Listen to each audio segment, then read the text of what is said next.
했어요. 잘했는데 주변에서 칭찬을 받으면 뭐 누구나 할 수 있는 거 아니야? 혹은 뭐 운이 좋았다. 다른 이유를 찾으셔. 절대로 내가 잘하거나 좋다라는 걸 인정을 하지 안 해요. 않는 거.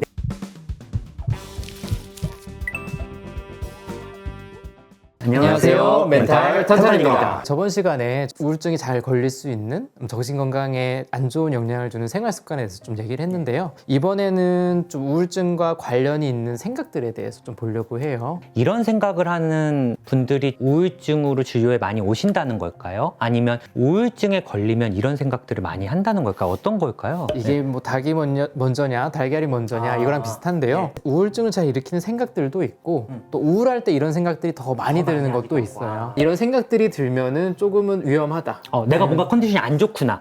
안 좋구나. 아니면 이런 생각을 내가 많이 한다는 게 꼭 좋지 않은 영향을 주는구나. 이런 걸 한 번은 이 생각 자체를 좀 범인으로 의심을 하는 그런 걸 해보는 게 좋지 않을까 싶어요. 자존감 도둑처럼 쟤를 멀리 해야겠네요. 왜냐면 걔네들은 내 친구처럼 있거든요. 왜냐면 내 머릿속에서 드는 생각이기 때문에 진리라고 생각하지 이걸 의심할 생각을 안 하거든요. 제가 봤을 때는 다들 굉장히 자원도 풍부하시고 좋은 분들이거든요. 충분히 능력도 있으신데 안 될 것 같다.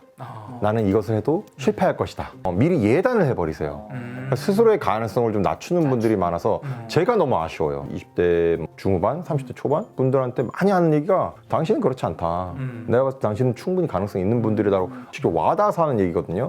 근데 우울증이 있을 때는 그런 생각으로 나도 모르게 이게 자동적으로 그 부정적인 페이지로 가면서 그 사이클로 들어가면서 나도 모르게 자꾸 맴도는 것 같아요. 그 부정적인 사이클로. 그쪽 위주로 좀 얘기를 해드려요. 본인도 모르게 그런 부정적인 어떤 그 사이클로 계속 반복되면서 이렇게 맴도는 것 같아요. 계속. 나는 못할 것 같다 생각하니까 실제로 안 하고 그럼 실제로 안 해서 결과가 안 좋으니까 또 나는 못한다. 또 난 못한다.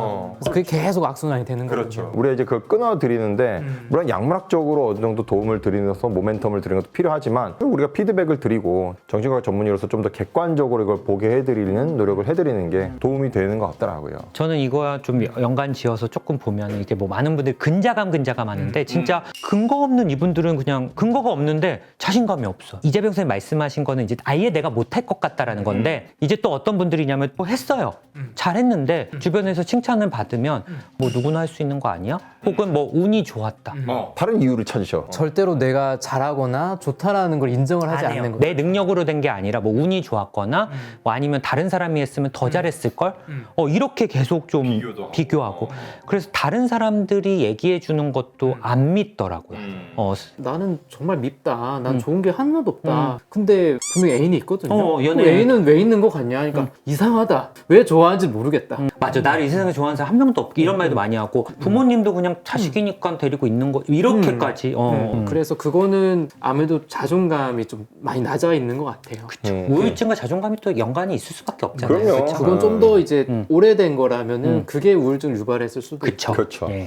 왜냐면 내가 나를 좋은 사람이라고 생각하지 않는 게 마음속 깊이 있으니까 남들이 나한테 좋다는 얘기를 하거나 아니면 어떤 증거를 봐도 해석이 안 되는 거죠. 맞아요. 근데 그거를 내가 안 좋은 사람이다라는 걸 의심을 하지 않고 바깥만 의심하는 거예요. 이거는 사실이니까. 이상하다. 왜 날 좋다고 하지? 저 사람 이상한 거 아니야? 근데 이제 반대로 이제 진짜 근자감 있는 사람들은 나를 너무 좋은 사람이라 생각하니까 남이 막 욕을 해도 저 사람 오해했네? 왜 이상한 사람이다 이렇게 지나가는 거죠. 근데 나는 진짜 우리가 지금 말하는 분들한테는 그런 게 필요해. 저는 근자감이라도. 근데 그쪽으로 가는 게 나아요. 그 사람들한테는 막 자기 합리화 이렇다면서 자기를 좋게 보는 게 자기 합리화다, 너무 안 좋은 거다라고 생각하시는데 그분들은 정말 심하게 자기 합리화를 해야지 남들 평균 정도 될 거예요. 맞아요. 참 이게 안타까운 게 막 면담을 하면서 이제 우리가 병력 청취를 막 하잖아요. 네. 그래서 그분들의 장점을 우리가 분명히 많이 알고 있는데 장점들을 얘기해주면 거기에 대한 반박 논리로서 어떤 자기 단점들은 또 귀신같이 잘 말씀하셔. 마치 그것만 생각한 사람들. 우리가 그 사람을 공격했을 때 방어하는 느낌이 아니라 우린 칭찬을 해준데 그걸 받아치는 거야. 둘이 싸우게 돼. 약간 너 이거 잘하지 않냐?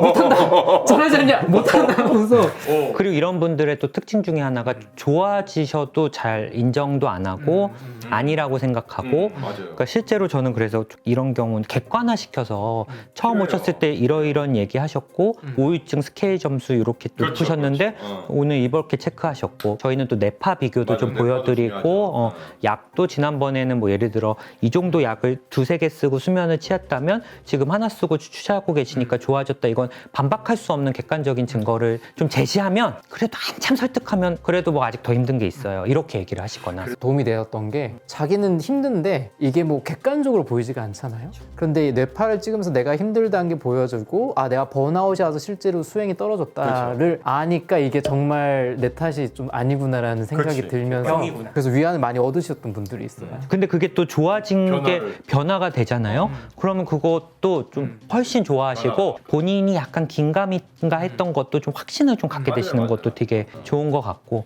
스케일도 이게 딱 그래프화 돼가지고 비교가 되니까 변화가 한 번에 보이니까 훨씬 나은 것 같아요. 우리가 뭐 많이들 아시겠지만 그런 시가 있잖아요. 내가 뭐 지혜가 있다면 바꿀 수 있는 거랑 바꿀 수 없는 거랑 구분할 수 있는 지혜를 주고 바꿀 수 있는 거에 좀 집중하게 해주세요.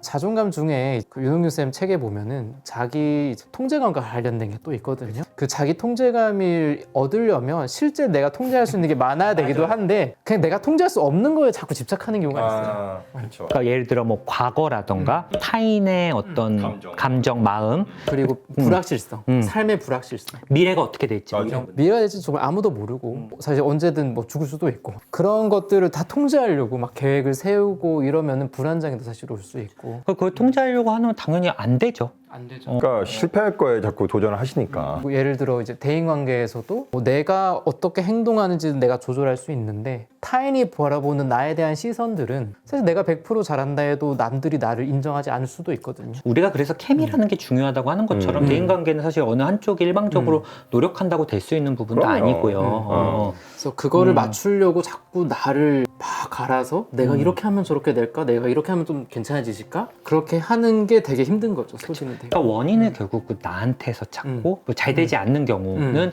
다 내 탓이다. 자꾸 이제 얘기를 하는 것들이 당신이 바꿀 수 있는 거랑 없는 거 자꾸 구분을 하자. 시험을 볼 때도 시험 결과는 사실은 100% 내 소관은 아니긴 해요. 내가 공부를 하는 게 확률을 올릴 수는 있지만 실제로 내가 원서 쓴 곳에 갑자기 원서가 폭발할 수도 있는 거고 사람이 많이 몰릴 수도 있는 거고 아니면 이제 시험 당일날 정말 내가 어떤 사고가 일어나거나 아니면 컨디션이 너무 안 좋아질 수도 있고 아니면 내가 공부하지 않은 곳에서만 나올 수도 있고 결과를 통제할 수는 없거든요.